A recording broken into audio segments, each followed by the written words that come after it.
Okay, so nurses of 2025, so please listen. So this is very common on the examination. Okay, so let us discuss about your hyperthyroidism. Okay, so let's go. Hyperthyroidism.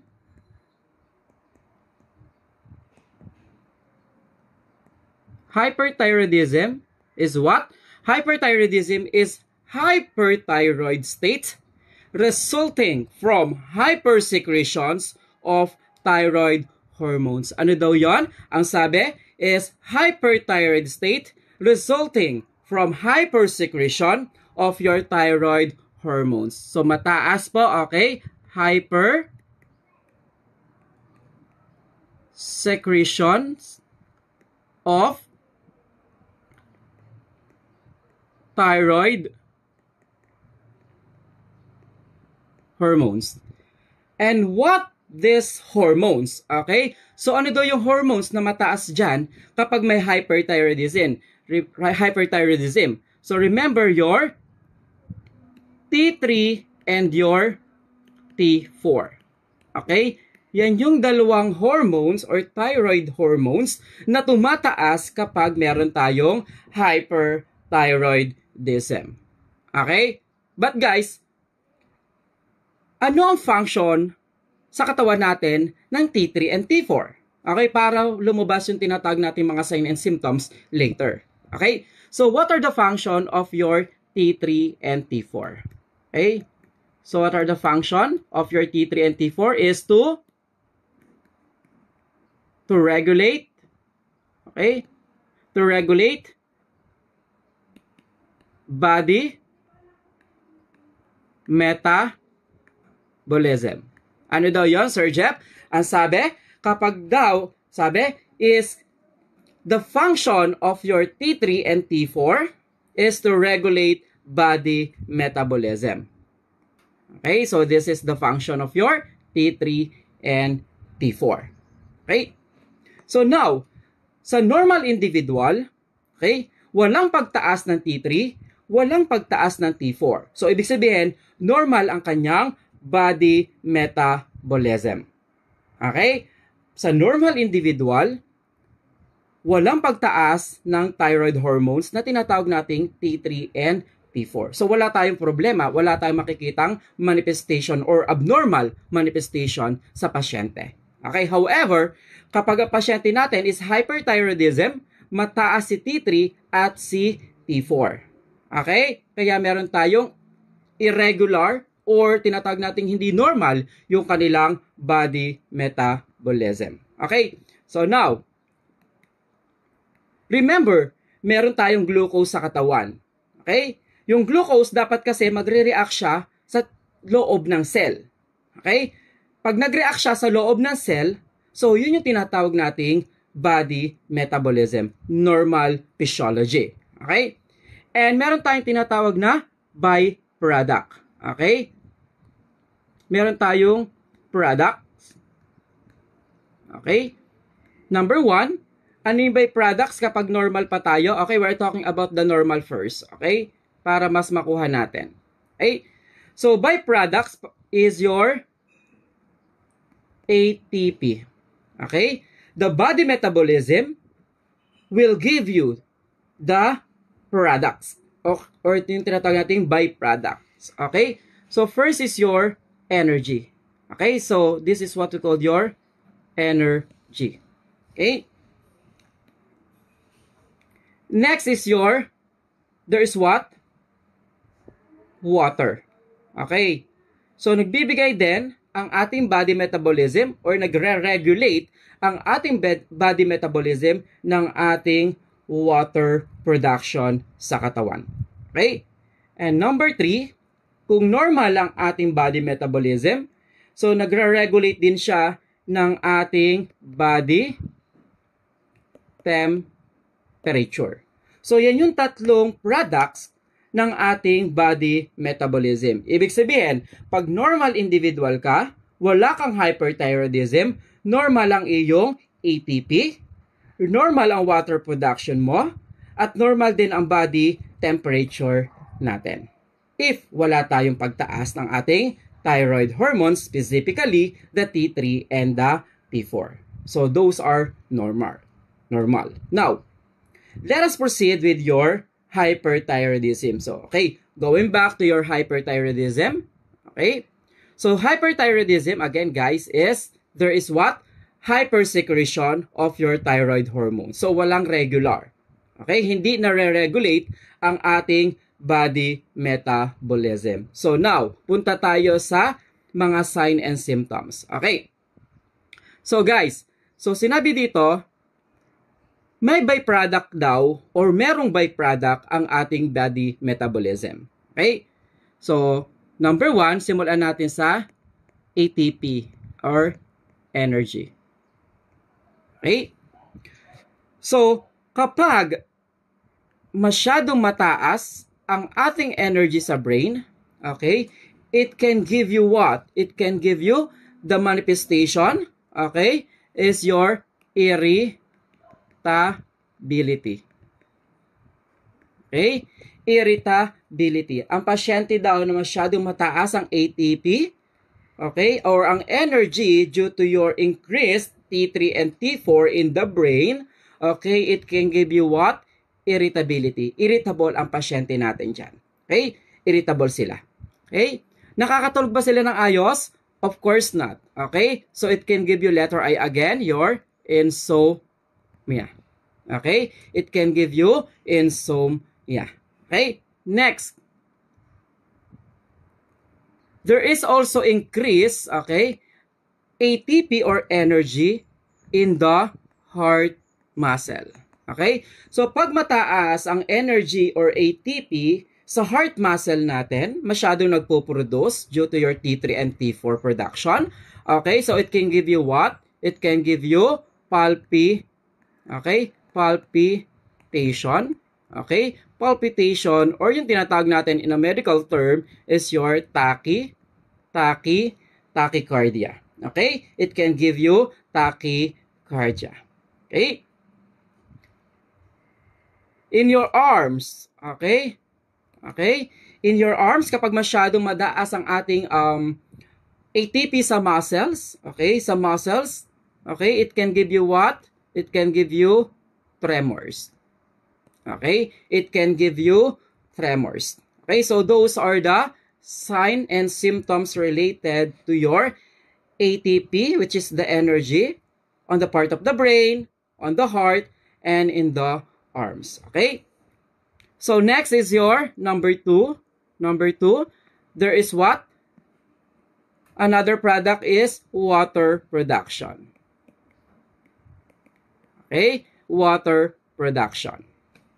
Okay? So in the T3 and T4 or hyperthyroidism, masyadong mataas ang kanilang water production. Why? Sabi ko nga kanina, hindi nare-regulate masyado ng katawan yung ating water production. Since increase ang T3 and T4, so magi-increase din ang ating water production. Okay, so number 1, water production in the eye. Okay, kapag masyadong maraming water production na napupunta sa ating mata, okay, in your orbital, okay, so it can give you what? It can give you signs and symptoms. Yung lumuluwa yung mata. Normal, nakikita natin ito sa mga pasyenteng merong thyroid problem. So this is what we call your exophthalmos. Okay? Your exophthalmos or your exophthalmos. Yung masyadong madaming water production at the back of your eyeball. Okay? So pwedeng lumuwa yung ating mata na totally naman luwang-luwa. So siguro, kung masyado talagang hindi nakokontrol, hindi nabibigyan ng gamot, pwedeng mangyari yon. Okay? So this is your exophthalmos, protruding of your eye. Okay? May protrusion tayo dyan. Okay? The eyeball. Next is your gastrointestinal. Okay? In the gastrointestinal, so makikita natin or mararamdaman ng pasyente, meron silang what?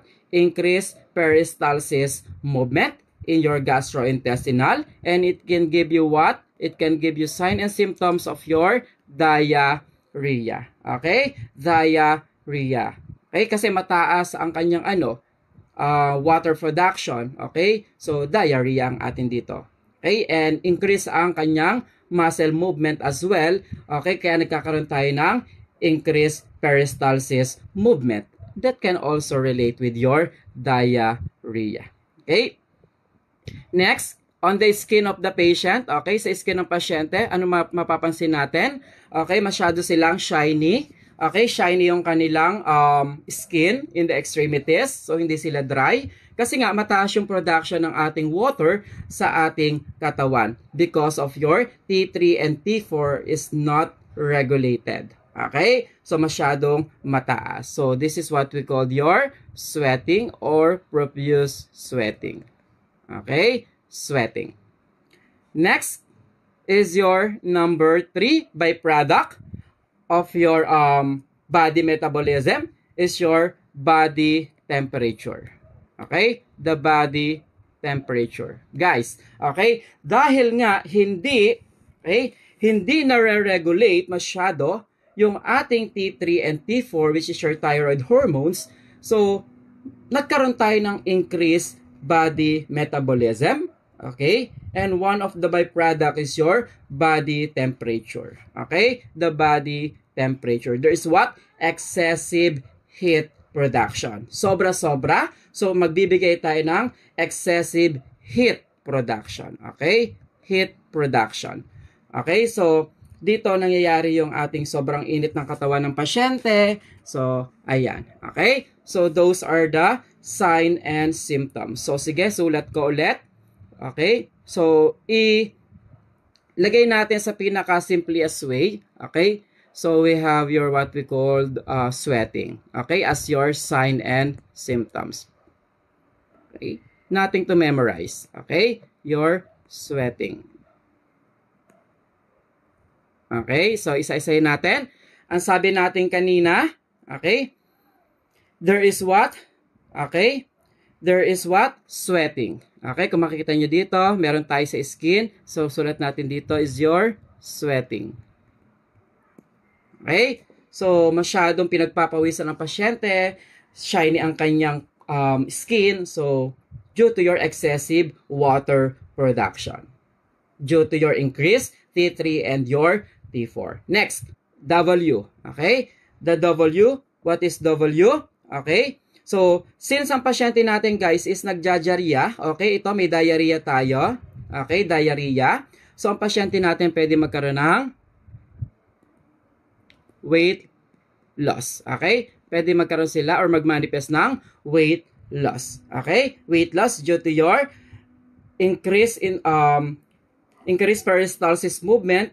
Okay? Can lead also diarrhea. Okay? Next, letter E. Letter E. Okay? Letter E. Sabi natin, there is what? There is increased production sa increased water production sa mata ng pasyente. Okay? At the back of the eyeball. So, it can give you what?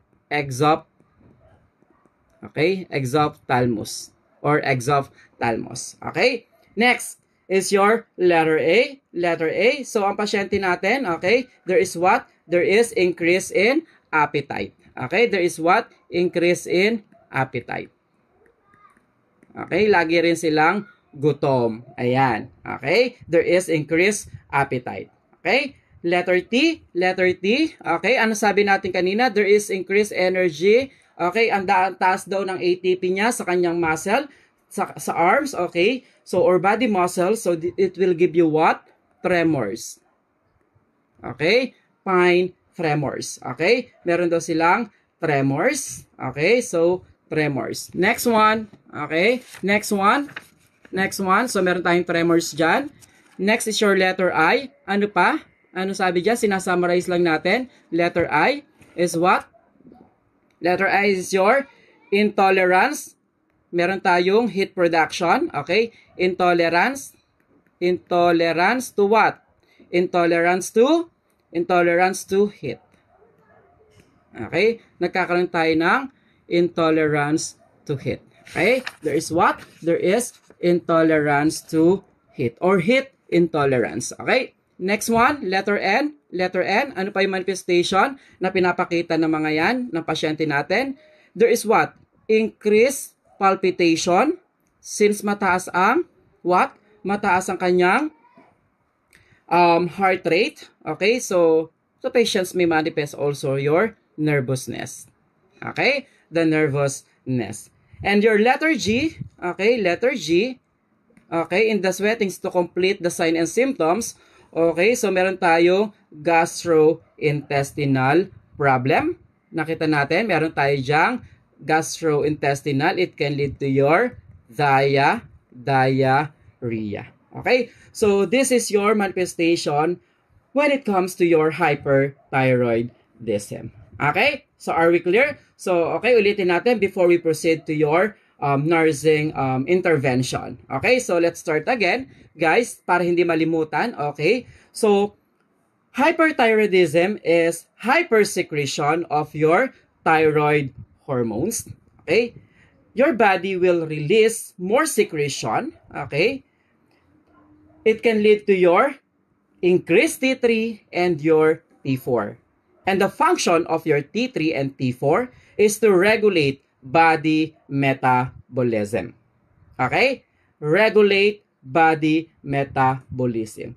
For individual na wala namang problema sa hypersecretion or sa secretion ng thyroid hormones, walang magiging problema sa kanilang byproducts. Okay, because your body metabolism will give you the byproducts, which is your ATP, source of your energy, the water production, and the body temperature. Kung normal individual ka, walang problema sa T3 and T4, walang problema sa ating byproduct. All are normal. Okay? However, sa ating hyperthyroidism, hindi nare-regulate ang ating body metabolism. Okay? Due to your increase of your T3 and increase of your T4. Okay? So, pag mataas ang ating T3 and T4, hindi na regulated ang ating body metabolism. Tama? Yes, tama-tama. Okay, so kaya naman, that's why your byproduct is also compromised. Okay, nako-compromise yung ating byproduct of your body metabolism. Let's start with your number 1. Okay? So, one byproduct is your adenosine triphosphate as a source of your energy. Okay? So, kapag mataas, hypersecretion ng T3 and T4, mataas ang ating energy level. Okay, first it's in the brain, okay?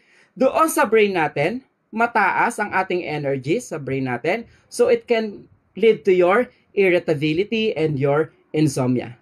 Tingnan mo na lang, kapag ikaw hindi makatulog, di ba, active ka masyado. Okay? So nagkakaroon tayo ng irritability or we are irritable. Okay? So this is one of the manifestation. Next, kapag masyado mataas ang ATP or energy level mo, okay, sa heart natin, or remember, yung puso natin meron yung heart muscle. Okay? So, meron tayong heart muscle dyan. So, since ATP, madami, so, what do we expect? So, nagkakaroon tayo ng palpitation, and for medical terminology, this is what we call your tachycardia. Okay, nagpapalpitate tayo or tachycardia. Kapag mataas ang ating ATP level, okay, sa arms or muscles ng pasyente, it can give you what? It can give you tremors. Okay, nagkakaroon tayo ng tremors, guys. Tremors. Next is your number 2. Okay, mataas ang production ng pangalawa nating byproduct is your water production. Okay? Mataas ang water production natin, it can give you what? Sign and symptoms as well. Pag mataas ang water production, hindi nare-regulate ni T3 and the T4 or ng thyroid hormones natin. Okay? Nagkakaroon tayo ng accumulation, okay? Or excessive water production at the back of the eyeball ng pasyente. It can lead to what? Ipupush niya yan. Ipupush. It can give you exophthalmos. Okay? Yung protrusion ng ating eyeball. Next one, guys. In your gastrointestinal tract. Okay? Masyadong mataas ang energy, ATP, meron tayong increased production of water. So, gagalaw ang ating gastrointestinal. Okay? It can give you what? Diarrhea. Okay? It can give you manifestation of diarrhea. Again. Okay? Next is there is what? Increased production okay, ng ating water sa skin ng pasyente. So, nagkakaroon tayo, nakikita natin, shiny yung pasyente natin, okay? So, shiny siya, parang basa, pero basa talaga siya, okay? So, it can give you what? Sweating, okay? Kasi mataas ang production, hindi nare-regulate, okay? Next is another byproduct, okay, for your hyperthyroidism is your excessive or increase ang body temperature. Okay? Pag mataas ang body temperature ng pasyente, malamig, mainit, of course, mainit. Okay? Mainit ang pasyente natin. So, this is what we call your heat intolerance. Are we clear? Okay? So, nagawa tayo ng sweating. Okay? Para mas mabilis tandaan nating to memorize. Letter S is your sweating. Okay? Sweating. Bakit nagkaroon ng sweating? Kasi nga, there is what? Increased water production sa ating skin. Okay? Kasi hindi regulated ni T3 at ni T4 or specifically, okay, your thyroid hormones. Okay? The body metabolism. Weight loss? Yes, there's weight loss. Why? Because of your diarrhea. Okay? Because of your diarrhea. Next is your letter E. Letter E, letter E. Okay? Letter E is on the back of your eyeball. Masyadong nag-accumulate yung fluid, not regulated. Then it will give you what? Sign and symptoms of your exophthalmos. Are we clear? Okay? Next is your appetite. So walang gana ang pasyente nating kumain or anorexia. Okay? Next is your tremors. Okay? Tremors, increased production or energy. Okay? Energy in your muscles. So it can give you tremors. Okay? Tremors. Next is your letter I. Due to your increased body temperature. So the patient's it was increase or heat intolerance. Next is your nervousness, guys. Nervousness. Due to what? Increase ATP or energy on your heart muscles. And letter G is your diarrhea or diarrhea. Because of your increased water production and ATP in your gastrointestinal tract, it can lead to your increased peristalsis movement and water production. So, diarrhea. Are we clear? Okay? So, klaro? Okay, now, burahin ko. Okay? Punta tayo sa tinatawag nating your nursing intervention. Okay? Ready? Okay? Nursing intervention. Okay? So, nursing intervention, guys. Nursing intervention. Okay? So, diet. Okay? So, anong diet ang pwede natin ibigay sa pasyente? Okay? High. Okay? Increase calories and high. Okay? Letter P, your protein. Okay? High protein or increase ang ating caloric level. Okay? Number 1 for your diet. What else? Okay? As a nursing management, okay? As a nurse, so we have your nursing management. Then we can provide what? You can provide bed rest. Remember, your patient is irritable. Okay? Laging puyat din yan. So yan, we can provide bed rest to your client. Okay? Number 3, nursing intervention. Okay? We can provide what? Okay? Provide cool environment. Okay? Provide cool environment because they are what? Heat intolerance. Okay? Due to heat intolerance, so provide tayo ng cool environment. Are we clear? Okay. Next is your medication. Okay? Next is your medication. Okay? For your medication, this is what we call, guys, we can instruct the patient. This is a lifelong. Okay? Lifelong medication. Okay? Lifelong medication. Number 1, we call your PPU. Okay? So, PPU. Okay? So, bigyan natin ang PPU. Next. Okay? we can also manage by this through your surgery. Sorry. Okay? Surgery. Sobrahin ko para hindi tayo malito. Okay? Okay? 1 minute.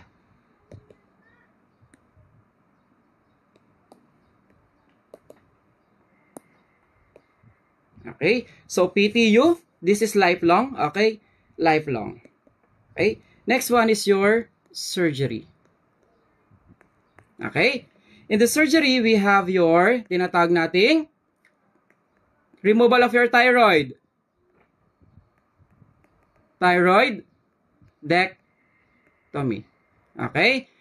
You have your thyroidectomy. And we have your types of your thyroidectomy. Okay? So we have your types of your thyroidectomy. So we have number 1 is your total thyroidectomy. Kapag sa total thyroidectomy, guys, ito yung removal of your entire thyroid gland. Okay? Removal of the entire thyroid gland.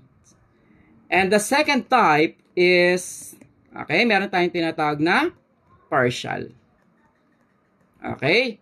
Meron tayong tinatawag na partial thyroidectomy. Dito sa partial thyroidectomy, tinatanggal lang yung one lobe of your thyroid gland. Okay? Ang tinatanggal dito is a one lobe of your thyroid gland. Okay? Thyroid gland. So this is your another types of your thyroidectomy. Okay?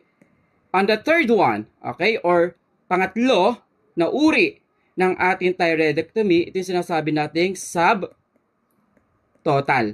Okay? Subtotal thyroidectomy, this is removal of what? Removal of 95%. Okay? 95% of the thyroid. Okay? 95% of the thyroid. Okay? So, this is your surgical, surgery. Okay? Surgical procedure for this hyperthyroidism. Okay? So, yung ibang management is we will discuss on our proper lecture. Okay? So, dito lang muna tayo. Guys, tandaan natin, sa hyperthyroidism, all body systems are increased.